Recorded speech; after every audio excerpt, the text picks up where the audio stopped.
Archaeologists uncovered the tomb of a Roman gladiator, but the gladiator was nowhere to be found. A Roman gladiator's tomb from the 3rd century AD was uncovered in modern-day Turkey. Instead of the gladiator, archaeologists found the remains of 12 unidentified people in the reused tomb.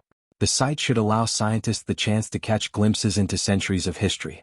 Archaeologists working at Turkey's Ayasaluk Hill in Izmir, once part of the ancient Greek city of Ephesus, have discovered a tomb from the 3rd century AD that originally belonged to a Roman gladiator.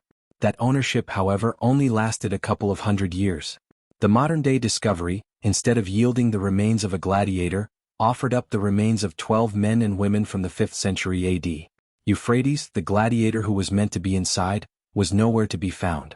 The excavation team, with backing from the Turkish Ministry of Culture and Tourism, was working at the St. John Monument when they discovered the tomb. Experts dated the original burial to roughly 1,800 years ago, and the initial inscriptions identified it as the burial location of a Roman gladiator named Euphrates, according to Turkey Today. Just 200 years after the gladiator's burial, it appears the tomb was reused. We found one tomb and 3 tomb-like structures, with 12 individuals inside, Sinan Mimiroglu, associate professor from Hati Mustafa Kemal University's Department of Art History, told Turkey Today. This indicates a collective burial. Additional engravings on the tomb dated it to the 5th century AD. The burial inside the church likely belonged to the upper class or clergy, he said, as it's unlikely an ordinary person would be buried in such a meticulous manner within a church. Along with the inscriptions, Christian crosses were engraved on both the lid and interior of the stone coffin, some dating to the 5th century and some, particularly those with the crosses on the lids, tied to the 8th century. We know from the inscription on the tomb that it was first used for gladiators, Mimiroglu told Live Science. It was built in the 3rd century AD. According to Mimiroglu, along with the unique situation of a lost gladiator replaced by 12 unknown upper-class individuals, the team was surprised to find a water channel, a drainage system and mosaics, all only 7 inches below the surface.